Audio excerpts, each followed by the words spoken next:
Hello everyone. Today I'm going to walk you through on how to create a Google form. And so to do that, we want to start in your Google Drive. Again, to get there, you're going to be in your email. You go to your 9-box grid over here in the upper right-hand corner.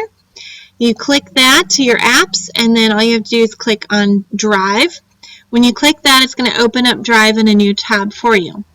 Since I already have that up and open, I'm going to go ahead and go up here and click back to that. One important thing to note right off the bat is to help yourself stay a little bit more organized in your Google Drive. Wherever you want to house a document or a form or a spreadsheet you are creating, you want to be working in that folder. And these are your folders I'm talking about. So for example, since I'm doing this Google training, I'm going to select my Google folder, and this is where I'm going to create my Google form. And so when I create it here, it's going to house it from now on in my Google folder unless I have it moved later. So I'm in my Google folder, and I'm going to go up to the Create button right here, and I'm going to select Form. Now it's going to open up a brand new form for you to work in a new tab. And first things first you should always do is rename your form. To do that, you simply go up here to the Untitled Form, hover over that, and click to open up the Rename box option. And I'm going to name this a Concept Check form. Maybe I want to use this at various times throughout the year or semester to see how my kids are doing when we're working on concepts, just as a check for understanding. So I've retitled it. I'm going to press OK when I'm done. Now you'll notice it has renamed our form here, but it has also renamed our form here. This is what students will see after you're done. So it does that work for you so you don't have to do it twice. Now right underneath your concept check title on your form, you'll see in gray the words form description. This is a great place to put directions on how to complete the form. And so if you're using this as a test or a quiz, you'll want to put the directions here. Since I'm just using it as informative, I'm going to say, tell me how you are doing with the concept we are working on. I'm going to use that as my description text. So I'm going to go back up to where these form settings are, and this is going to be helpful to you just for organization purposes. It always defaults to require a Holdridge Public School login, so this requires that someone here at school has to be a student here at school to see your form. So keep that checked. The other things that are always helpful is to automatically collect their username, and so you want to check that one. It's going to use their email username, and it's going to put that next to all of their answers for you. And then progress bar is always good if it's a lengthy form or students that just need to know how much they have to do. The progress bar is kind of a nice little option at the bottom for you. Now, if you're using this for a test or a quiz, these next two options are very beneficial for you. This first one is only allow one response per person. So that means the student can't go back and fill out the form if they realize they got a question wrong and resubmit to get a better grade. So you want to check that one. And then shuffle question order. That kind of helps to reduce any issues with peekers or kids just watching where their neighbor's mouse is when they are taking a test or a quiz. So these are two good options for tests or quizzes. So I highly recommend those if you're doing it, using a form for that purpose.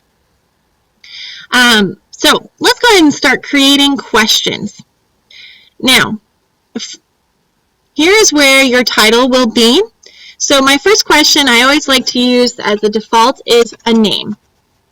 So I always make the kids enter their actual name along with their username, because sometimes their usernames get cut off or you have more than one of the same first name, etc., etc. So name is always good. It's like putting their name on a piece of paper. You'll also have a help text box. This again is just like a descriptor. You want to kind of give them a little help on what do you mean by name. So I'm going to ask for first and last name. Here's your question type options. It always defaults to multiple choice, but since it's just a name box, we only need a simple text box. A simple text box here, your first option, is for small, short responses that are maybe 1 to 5 words long. If you want a more lengthy response box, you would pick paragraph text. You have multiple choice, obviously, and then you have check boxes. This allows for multiple answers that are given, and then choose from a list. It gives a drop-down box.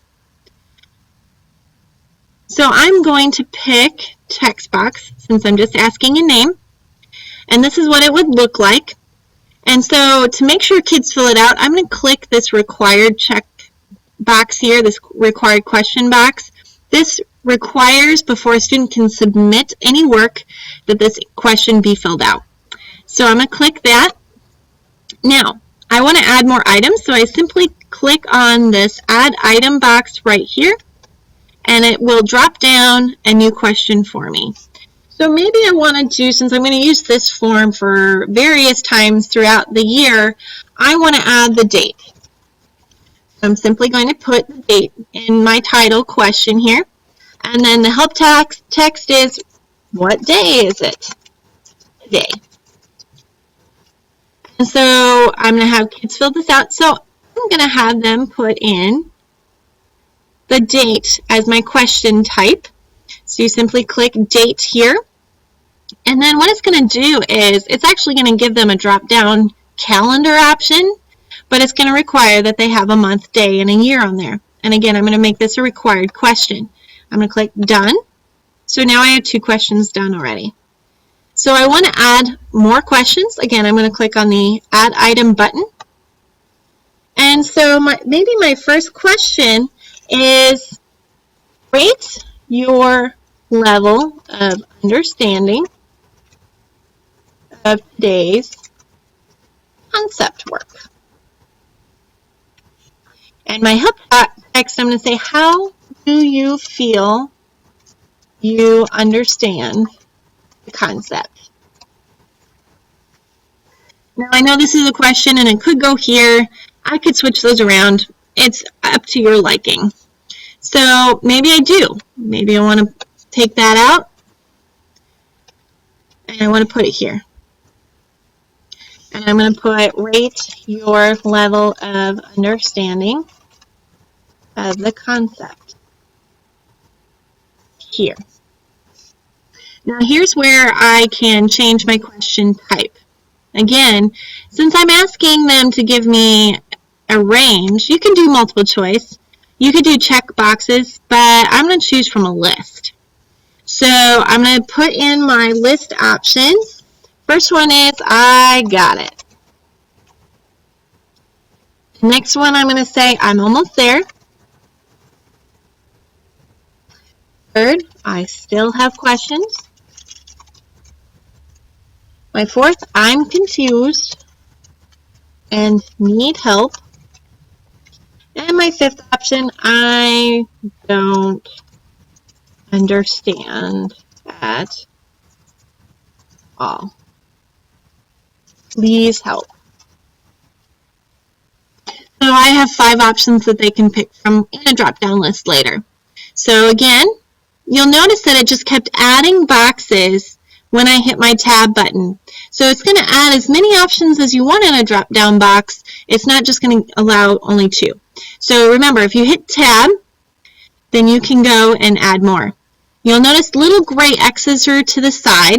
So maybe you don't like to have, I still have questions in there. You can get rid of that option.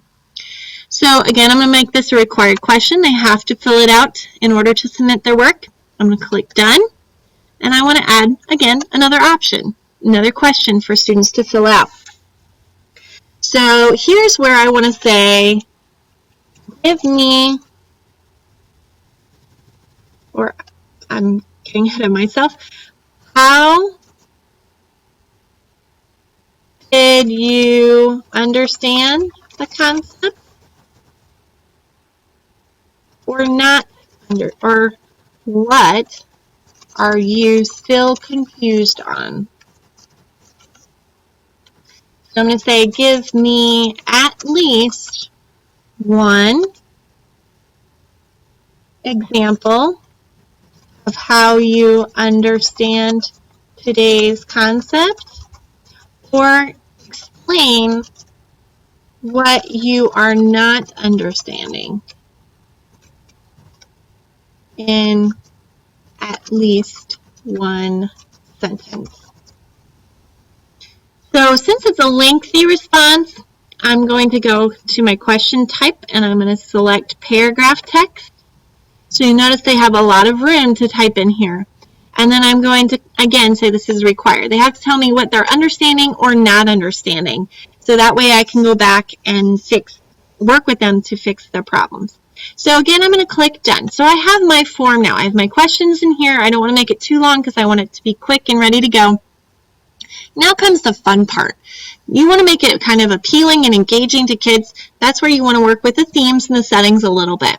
So you're going to go up here to your options up here. Instead of edit questions mode, we're going to go to change theme.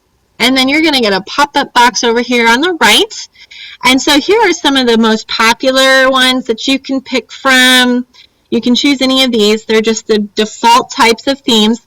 But maybe you want to customize it a little bit. To do that, at the very, very top, you're going to go to this basic one and click Customize. So you have more options. So here's your header image. We're going to choose an image. And sometimes it takes a little bit to load. Sometimes it doesn't. Maybe I just want to do just kids. And so it's going to pop up some images here eventually. There we go. And so maybe, let's see, flowers are always appealing, so we'll pick flowers. So I'm going to select that, and then I'm going to go on to, it's going to show me what it looks like here.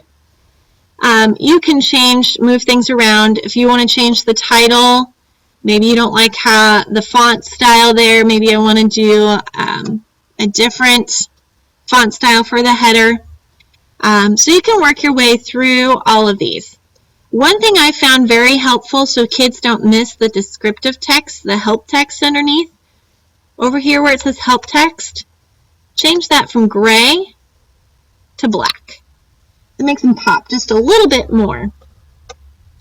And so then again, you can change all of the settings here if you really want to get fancy with it. But that is where your theme. So this is what kids will see when they open it up. If you like what you have, that's wonderful. So we're done editing. And now you want to share this with your kids. You can link this in a document using your Google Classroom. You can post a link via email to the kids. To do that, or you can send it to the kids via email. You click Send Form up here in the upper right-hand corner. If you want to type in all of their names, it would go here. The easiest is I like to click the short URL. And so this is a shorter version of the very long URL that is assigned to this form. So you would press Copy, Control-C, and now you're done with that. You can say, I'm done. And then you can paste that onto, like I said, onto an email. You can paste that link onto a Google Doc and display it and have the kids type it in, or do a hot link in a Google Doc for them. So this is, if you click View Live Form, this is what your form will look like. Very short and simple. Now, if you want to monitor, let's go back to editing options here. If you want to monitor how kids are doing, you're going to click View Responses, and it's going to open up a Google spreadsheet for you that's tied to your form, and this is where you'll see your responses. Again, since you housed your form in a specific folder in your drive, it's also going to keep the spreadsheet right next to that form in your Google Drive folder as well. So that is it. Google Forms. If you have any questions, again, make sure you talk to me, Katrina, and be happy to walk you through step by step if you would like to use these for any purpose in your classroom. So enjoy Google Forms and good luck.